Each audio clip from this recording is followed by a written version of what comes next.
Hey, ¿qué tal? ¿Cómo estás? Bienvenido a tu canal, bienvenido a Ruedana. Hoy estrenamos sección aquí en el canal, arrancamos las electrocharlas, una sección donde te voy a traer los principales actores de la movilidad eléctrica de habla hispana y para estrenarlo tenemos un invitado brutal. Con más de 39.500 suscriptores en YouTube, 454 vídeos, 13.200 followers en Twitter y propietario de la marca Todos Eléctricos, tengo el placer de presentaros a Lars. ¿Qué tal, Lars? ¿Cómo estás? Hola Javier, ¿qué tal? Muchas gracias por invitarme aquí. 400 vídeos has dicho, no lo tenía en mente, pero madre mía, sí que son ya, ¿eh? 454. Ma- Mucho trabajo detrás, ¿eh? bueno, sí, y mucha ilusión también, ¿sabes? Poco a poco se va haciendo esto. Bueno, primero de todo quería agradecerte tu predisposición para estar aquí en el canal. Te cuento un poco el formato de esta electrocharla. La idea es hablar contigo una serie de preguntillas y que me cuentes un poco sobre tu experiencia Vale. en esto de la movilidad eléctrica. Son 15 preguntas y el único requisito es que tienes que hablar sin ningún tipo de filtro. ¿Aceptas el reto? Javier, siempre hablo con ningún tipo de filtro y así que perfecto, no es ni un reto. Genial. Pues arrancamos. Nombre del canal. Es todos eléctricos. Inicialmente era Tesla para todos, pero lo he ido cambiando para poder hablar de todas las marcas, ya que hoy en día no solamente Tesla es una opción y hay muchas alternativas interesantes. Así que todos eléctricos. Genial. Y para alguien que no te conozca, aunque seguramente no sea el caso, ¿cómo te presentarías? Hay mucha gente que no me conoce, seguramente perfectamente bien. Y mira, me llamo Lars. Soy de Dinamarca originalmente, pero llevo más de mitad de mi vida aquí en España.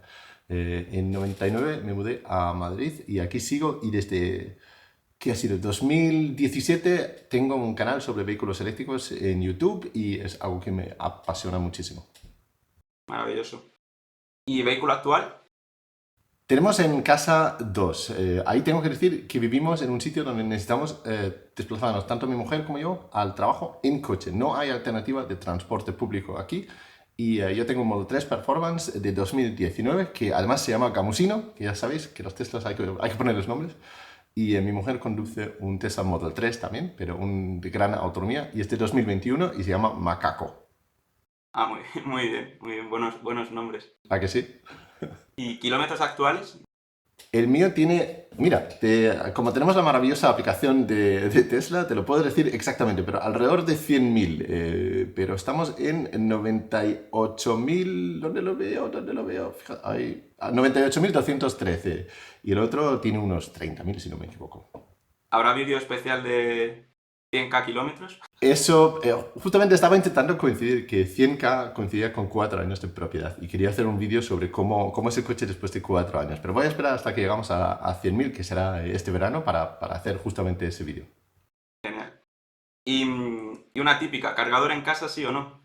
Tengo dos cargadores en casa, tenemos un cargador, el de Tesla, el estándar de Tesla, y tenemos un V2C, que es una marca española de cargadores, que es bastante avanzado, con muchas posibilidades de configuración, y tenemos bueno, hicimos un vídeo sobre ello para ver cómo es. Realmente no necesitamos dos, rara vez tenemos los dos coches enchufados a la vez, los cargamos quizás 2 veces a la semana y nos turnamos según necesidad. De hecho, antes teníamos, no son nuestros primeros coches eléctricos. El primer coche eléctrico que tuvimos era un BMW i3 en 2015. Y de 2015 hasta 2019, cuando compramos el Tesla, no teníamos ningún cargador en casa y cargamos con un enchufe normal y corriente. Muy bien.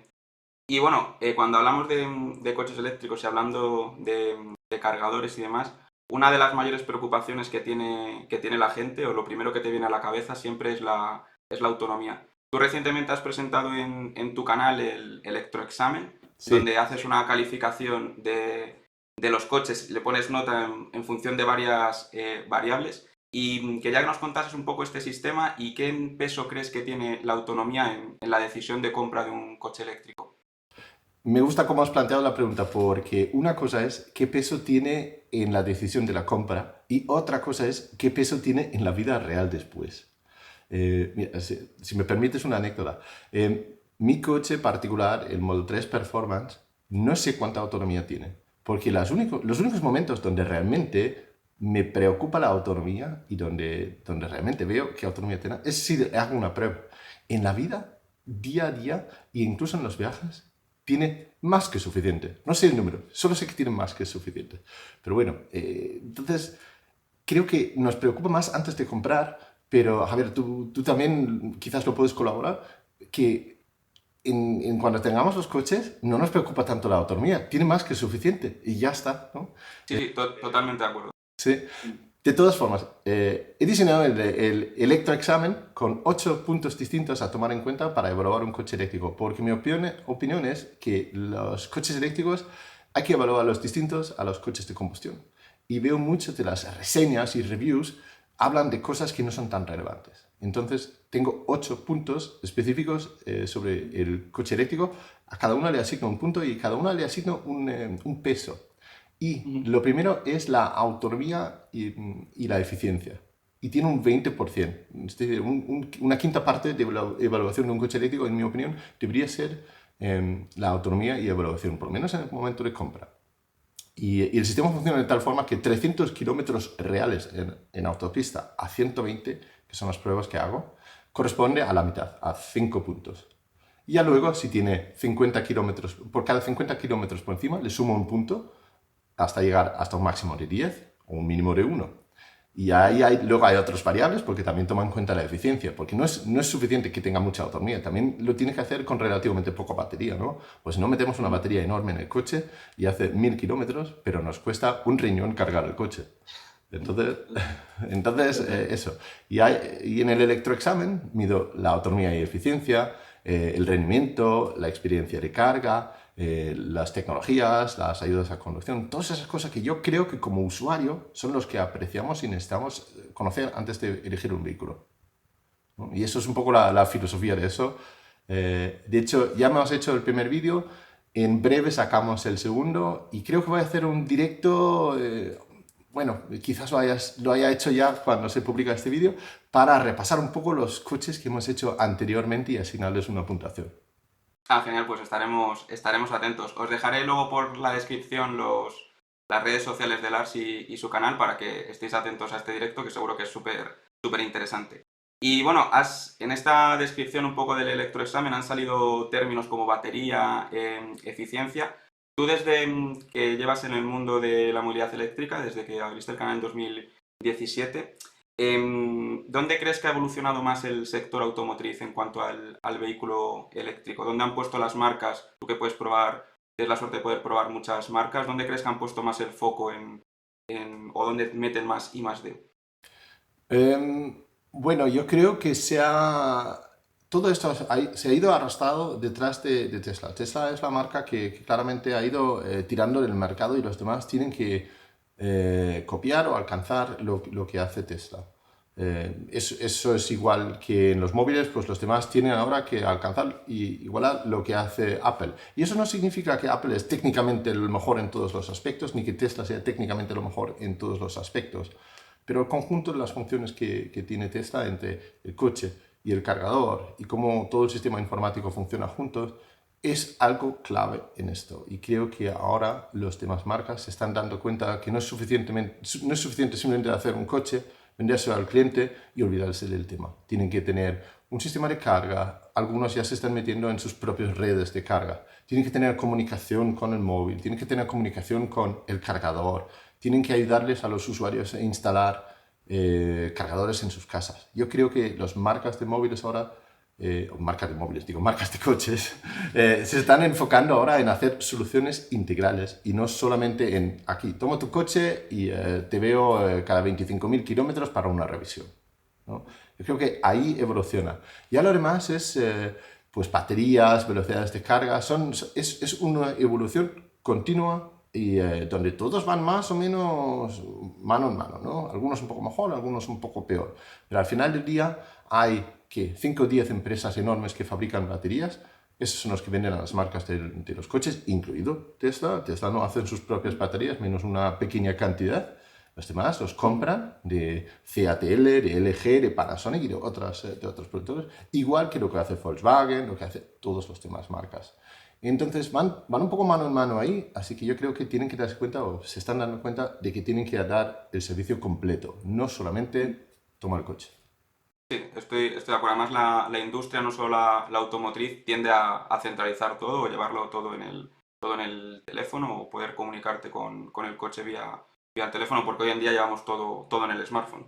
Como Nos más guste o puedes no, centralizar, más margen puedes capturar tú, ¿no? Si en tu coche alguien hace el espejo y otra persona hace, o otra empresa hace el asiento y otra hace la instalación informática y otra hace la aplicación, pues al final, ¿qué margen te quedas tú como empresa que tienes que pagar todo a los proveedores? justo, y depende de terceros, de retrasos y demás. Sí, estoy totalmente de acuerdo.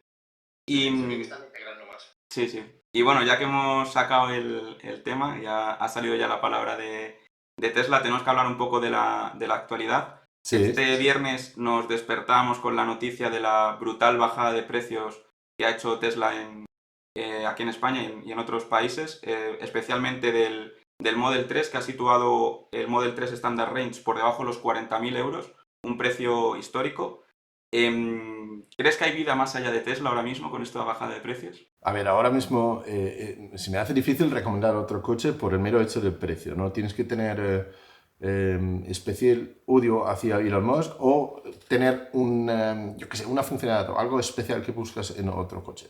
No quiero decir que no hay otros coches o otras marcas buenas y alternativas que pueden ser relevantes ahora mismo. Por ejemplo, por debajo del precio ese de 40.000 euros todavía hay mercado de otras marcas.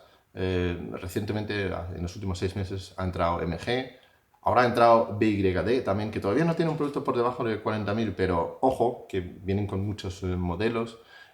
Algunos de las marcas europeas, de Stellantis, por ejemplo, los Peugeot, Citroën C4, que además se fabrica aquí mismo en Madrid, en la fábrica que tienen aquí, también está un escalón por debajo en precio. Entonces, creo que todavía hay un mercado ahí debajo. Ya luego, en el mercado de 30 a 50, me hace muy difícil recomendar algo que no sea un Tesla, Model 3 o Model Y según la configuración, porque honestamente, por el precio que tienen ahora mismo, es que no veo, es muy difícil recomendar otra cosa. Ya encima, ya por encima de ese precio, ya hay otras cosas que puedes ir mirando, ¿no? Ya hay, quizás buscas algo con un interior más sofisticado, con más funcionalidades en el interior, quieres quizás un HUD o otras ¿Más cosas que ofrece. botones? Más botones. Y otra cosa, Javier, es a gusto de cada uno. A mí me gusta el estilo que tiene Tesla el interior, pero entiendo perfectamente el que no y el que dice, pues esto me parece una castaña que no tiene nada, me parece básico y no, yo quiero mi pantalla, quiero mi HUD, quiero más botones para controlar el aire acondicionado. Perfecto. Y a ese, pues sí que hay alternativas. Tampoco es que todo el mundo le gusta ese estilo, que es muy particular también, ¿no? No, yo creo, mi punto de vista aquí, yo creo que al final esta bajada de precios es beneficiosa para nosotros como consumidores y usuarios finales, porque al final genera más competencia entre marcas y obliga al resto de marcas que no son Tesla a ajustar sus precios si quieren tener un producto competitivo y poder tener más cuota de mercado. Claro, los que pueden, ¿no? Porque algunos van muy justo en márgenes, entonces les ponen un compromiso. Pero, a ver, quiero decir que, por ejemplo, Hyundai Ioniq 5, Hyundai Ioniq 6, Kia EV6, Polestar 2, todos esos me parecen coches maravillosos. Y el que busca algo y quizás está dispuesto a pagar, no sé, 5.000 euros más que el Tesla correspondiente, le entiendo perfectamente. Y yo podría también quizás hacer eso algún día, no lo descarto. Sí, sí, totalmente. Y bueno, han salido nombres de marcas que a lo mejor la gente que nos está viendo no conoce tanto si no está en el mundillo de la movilidad eléctrica. Ha salido MG. Actualmente nos encontramos hace una semanilla con la entrada en España de BYD. Em, ¿Crees que realmente pueden ser a día de hoy una alternativa real a estas marcas aquí en España, las marcas más conocidas como Volkswagen, Tesla, Hyundai? Totalmente, totalmente. De hecho, las marcas chinas igual son medio desconocidos aquí, pero son grandes. BYD vende millones de coches en China y es una marca establecida y grande y potente, con economía y todo detrás. Y lo que hacen cuando entran aquí es que hacen alianzas con redes de concesionarios y talleres ya existentes. Por lo tanto, no tienen que ir ahí a buscar su propia o hacer como Tesla, hacer sus propios service centers, sino que entran y ya tienen 20 y tantos puntos o 50 puntos o 100 puntos de servicio postventa, lo cual también es un punto a su favor. Y sí, los veo perfectamente viables como alternativas. De hecho, creo que van a hacer daño a las marcas europeas que no espabilan, porque yo he probado algunos de sus coches y digo, perfecto, me parecen, por el precio y las prestaciones que dan, me parecen alternativas y perfectamente viables, ¿sabes? Sí, seguramente los vayamos viendo poco a poco más Sí. más en la calle. Javier, estábamos hablando de la bajada de precios de Tesla. Si me permites darte una noticia aquí en directo que ha salido esta mañana, que no sé si todo el mundo está consciente, que hay una nueva versión Creo del que Tesla estoy Model 3. consciente. ¿Has visto? Sí. Porque para mí la mejor versión del Tesla Model 3 no ha estado disponible nada más que un par de meses al principio de la venta en España. Y es que tiene gran autonomía, solo un motor atrás. Significa que es más barato que el de doble motor y tiene incluso más autonomía. Y lo único que pierdes es la tracción integral, que en España, con el buen tiempo que en general tenemos, muchos no lo necesitan, y pierdes un poco de aceleración, que muchos les da igual. Así que, pero esto solamente está disponible a ventas para flotas. Entonces, solamente lo puedo comprar empresas contactando con Tesla. Es un nuevo modelo de negocio que están explorando aquí.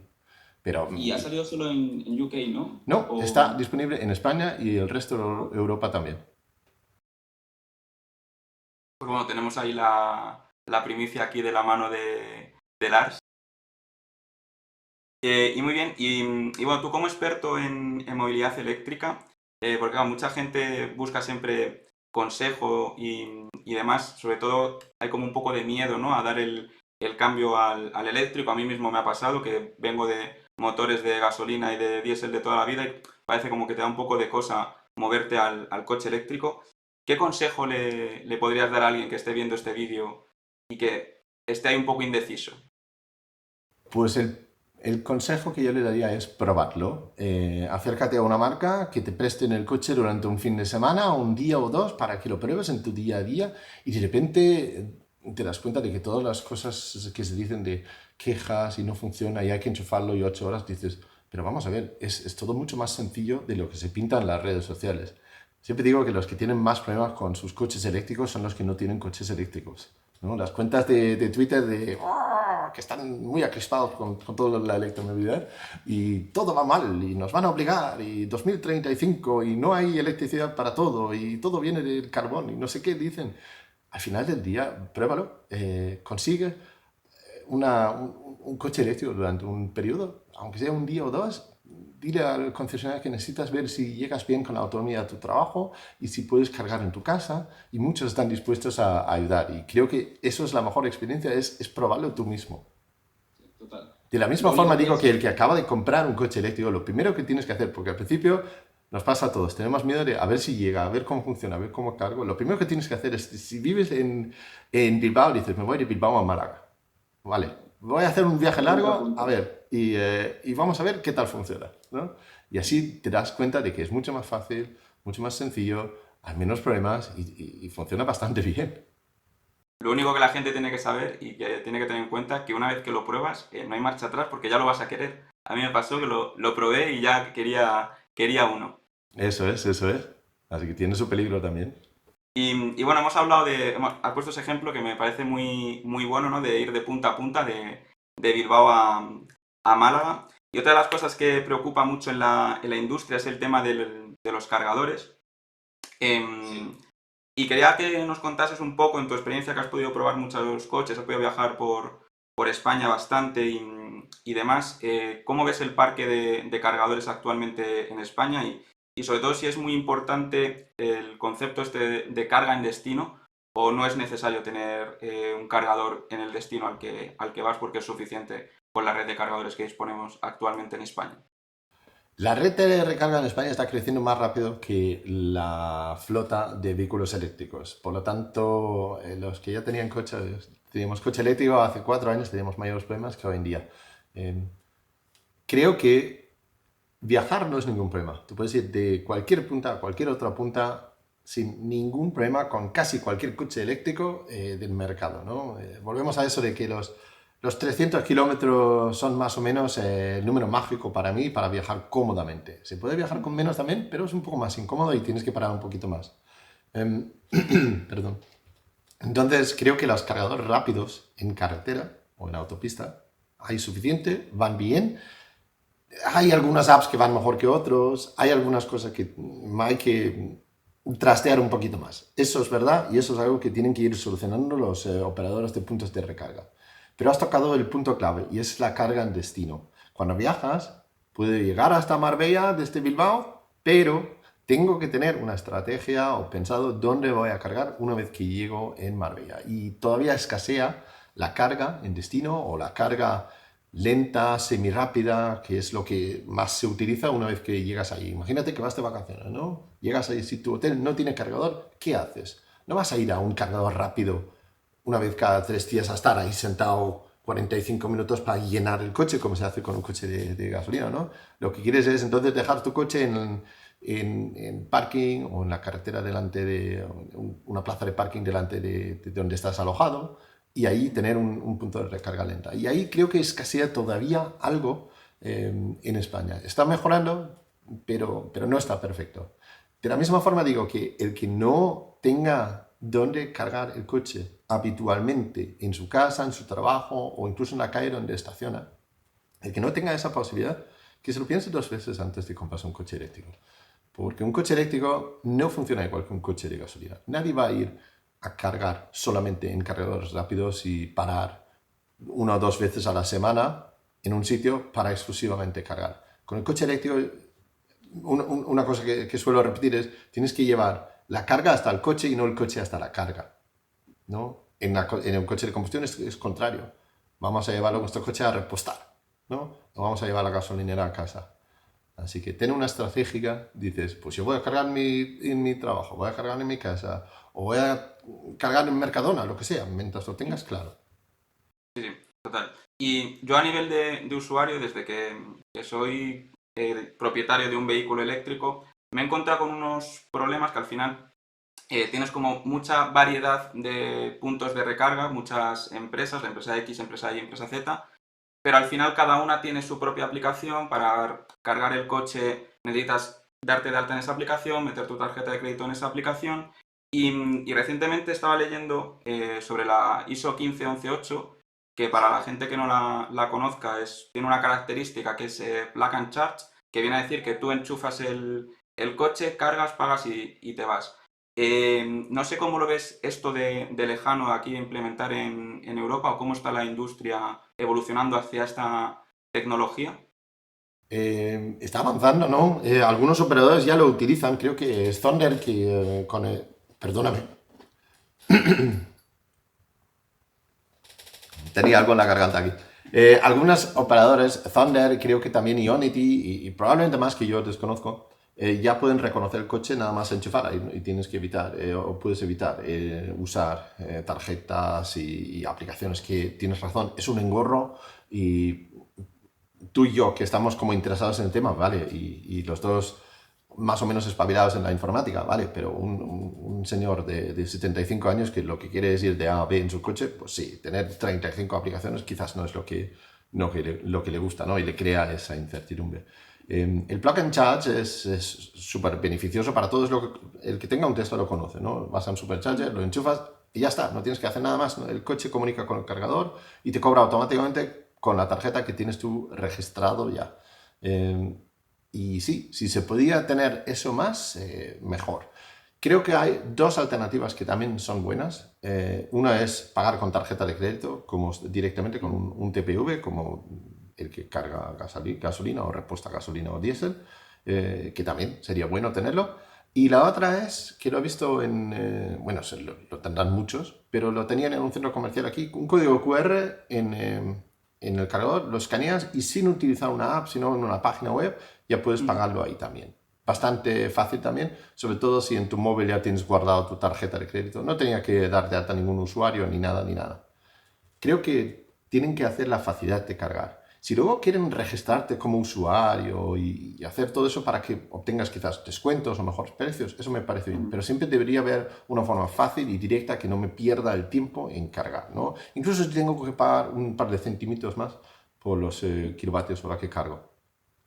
Sí, justo. Yo es lo que el punto de mejora que veo yo ahí en tema de los cargadores es precisamente eso, que yo creo que haciendo algo así de universal puedes llegar a mucha más gente y creo que es mucho más accesible. Y al final es un poco el concepto de la gasolinera, ¿no? De que llegas, enchufas la manguera, echas tu combustible y te vas. Yo creo que la industria debería tender a poder adoptar este estándar. Y bueno, Lach, como comentamos un poco en la presentación, has tenido la oportunidad de trabajar o colaborar con algún medio tradicional de información y a mí me da la sensación de que en este tipo de medios siempre hay como una corriente en contra del vehículo eléctrico, ¿no? Vemos que si explotan, que si son lavadoras, que si no hay carga para todos. Y me gustaría que nos contases aquí, ¿crees que este tipo de medios de información buscan más el titular o realmente hay gente experta con conocimiento y para dar argumentos en contra del coche eléctrico?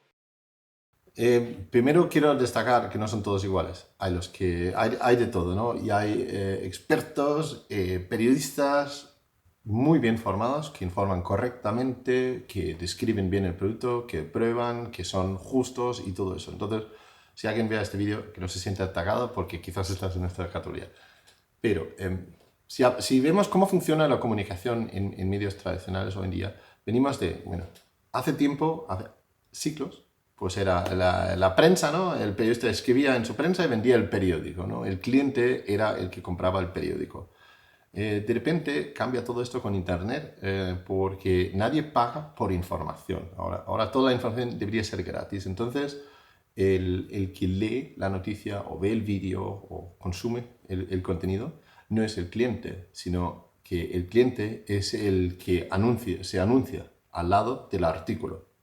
Entonces nosotros que leemos los artículos somos el producto, somos lo que venden los medios de comunicación a sus clientes, los que se anuncian, ¿no? Entonces, cuando tú ya no eres cliente porque no pagas, tú eres menos importante para el medio de comunicación y el que realmente les importa es el que paga, ¿no? Y siempre es así, ¿no? En cualquier empresa el que paga es el que manda y es el que determina cómo vamos a evolucionar nuestra empresa, nuestro modelo de negocio. Entonces, un medio de comunicación cualquiera hoy en día, y me incluyo yo, cuando yo hago un vídeo, algo importante para mí es tener una carátula interesante y un titular interesante. Desde luego, intento contenerme, pero como más interesante es, más gente pincha en el vídeo, más vídeos ve, más tiempo gastan en el vídeo bueno, o más ingresos tengo, más éxito tengo en comunicar en las redes, ¿no? Entonces, eso yo no soy distinto a nadie con eso. Pero los medios tradicionales que publican sobre vehículos eléctricos saben perfectamente que si critican y ponen lo malo, reciben más visitas, más clics, porque es así, la mente humana funciona así. Queremos ver la crítica, queremos ver dónde está la trampa, dónde me lo están intentando colar, ¿no? Entonces, hay un incentivo ahí directamente de poner información negativa, sobre todo sobre algo nuevo, ¿no? Eso es lo primero. Lo segundo es que es una industria dominada por personas con una edad y una tradición y una pasión por vehículos típicos de motores de combustión y eso. Entonces quizás no es exactamente la industria donde la mayoría de la gente están abiertos a un cambio, desde luego. Eso de que están influenciados porque quien paga anuncios y eso, quizás, no sé si es así de directo que una marca de coches paga anuncios en una revista y entonces tenemos que sobre todo hablar de coches de combustión. Eso creo que es una parte muy pequeña. Creo que es más bien la otra dinámica de que si ponemos algo negativo, atraemos a más gente y entonces nuestros anunciantes reciben más visitas, ¿no? Creo que es más eso. Estoy totalmente de acuerdo en ese punto. Yo creo que tenemos que, nosotros con toda la información que podemos manejar hoy en día como usuario final o como consumidor de este tipo de noticias, nuestra labor es hacer de filtro, ¿no? Pues, de esta información me puedo fiar o esta información me parece más relevante o no. Y ya que hemos tocado este punto, me gustaría que nos comentase, porque si alguien está viendo este vídeo y quiere informarse sobre vehículos eléctricos, sobre movilidad eléctrica y demás, ¿qué fuente de información le recomendarías? ¿Blog, YouTube? Obviamente tu canal, ¿no? Obvio. Bueno, léetelo todo y luego, cuando ya tienes un cacao de información en la cabeza, vete a hablar con los usuarios actuales, ¿no? Busca un amigo o alguien que conoces, no una cuenta anónima en Twitter. No me escuchas a mí, escucha a los usuarios, ¿no? Vete, acércate a los usuarios y dile, oye, ¿qué tal con tu vehículo? Pregúntales así, abiertamente. No le digas cuánto cuesta cambiar la batería, porque eso es una respuesta trampa que ya tomas por hecho que van a cambiar la batería, ¿no? Pero pregúntales qué tal, pregúntales la experiencia, pregúntales si viajan con el vehículo, pregúntales si es difícil. Al final, si preguntas a los usuarios, los que han invertido su propio dinero y tiempo en eso, son los que desinteresadamente te pueden informar. Y yo tengo total confianza en que si hablas con un usuario de un vehículo eléctrico, te va a explicar que lo que ves en las redes es muchas veces una información sesgada o tirando mucho para un lado. Y no me escuchan, escúchale a los usuarios, entonces, en ese sentido. Eso creo que es lo más importante. Luego hay mucha gente que informa también desinteresadamente, no sé si desinteresadamente, pero por lo menos de una forma correcta, ¿no? Guilla Alfonsín, por ejemplo, ¿cómo se llama su canal? Power Art, creo que se llama, que hace reviews de coches. Me parece que él hace de coches clásicos, de coches modernos, de coches eléctricos. Me parece que es un informador muy, muy bueno aquí. Él le recomiendo que la gente escuche gente como Álvaro Sauras, que lleva años y años dedicándose al periodismo de motor y informa tanto de vehículos eléctricos como de vehículos de combustión, y es un apasionado de eso, y es un experto que sabe de esto, no como yo no soy experto ni mecánico ni nada, yo soy usuario y solamente lo veo desde el punto de vista de usuario. Así que esos para mí son dos referentes en este tema, pero hay muchos otros, ¿no? Que se pueden escuchar. Sí, sí, no, totalmente. Pues bueno, Lars, creo que hemos pasado un gran rato, espero que hayas estado a gusto y nada, quería ya simplemente dos cosas más. La primera, agradecerte tu predisposición y tu tiempo a estar aquí en el canal de Ruedana, inaugurando estas electrocharlas. Y ya lo último que te voy a pedir, ¿vale? Es que son dos cosas. Lo primero es que nomines a alguien para que pueda venir en el capítulo 2 a estas electrocharlas. Y lo segundo, y ya es lo último, número de likes que crees que podemos tener en este vídeo. Piensa que somos un canal pequeño todavía, para que nosotros contactemos con esta persona y le propongamos el reto de venir a esta electrocharla. Vale. Yo creo que una persona que puede ser muy interesante, con quien puedes hablar, se llama Sebastian Fleischhacker. No sé si te suena, pero es una persona que trabaja mucho en la parte de los operadores de cargadores y te puede dar mucha información, tanto técnico como experiencias. Ha trabajado antes en Wallbox en Barcelona, trabaja ahora en Speedy, que es un operador que, bueno, desarrolla un software para todo eso, y sería muy interesante. Es muy apasionado sobre este tema. Es una persona que te puede hablar mucho de los retos de los cargadores, de los usuarios y de la interoperabilidad de los cargadores, que es muy importante también, porque ya que has hecho la pregunta de Loreliso, él te va a poder hablar, bueno, horas y horas de eso. Así que yo nomino a Sebastian Fleischhacker. Yo creo que en este vídeo no tengo ni idea cuántos likes suelen tener tus vídeos, pero... Poquitos. Bueno, pues vamos a ver si llegamos a... 100, 200. 100, 200. Pues vamos a ver si llegamos a 500 en este, ¿vale? Vale, genial. Pues nada, ya sabéis, si os gusta el vídeo, darle un like, contactaremos para hablar un poquillo de cargadores, que la verdad que me parece un tema súper interesante, ya que ha salido en esta charla, le podemos dar continuidad en la siguiente. Y nada, Lars, pues hasta aquí la electrocharla. No sé si quieres dar un mensaje a nuestra pequeña audiencia de aquí de Ruedana. Pues chicos, si habéis visto este vídeo y no estáis suscritos al vídeo o al canal de Ruedana, suscribiros ahora, por favor. Sobre todo al principio, cuando alguien está empezando un canal, mete el mismo esfuerzo que alguien que lleva muchos años haciéndolo, Y se agradece mucho cada like, cada suscripción. Así, suscribiros aquí y a ver la siguiente charla, a ver con quién consigues hablar. Veremos, a ver. Nada, muchas gracias, ya sabéis, hacerle caso a Lars y nada, esperemos que os haya gustado el vídeo. Os dejaré por la descripción las redes sociales y el canal de Lars para que estéis al día de sus electroexámenes, que son súper interesantes, os los recomiendo, y en general todo el contenido que él hace. Así que nada, nos vemos en el próximo vídeo. ¡Chao! Chao.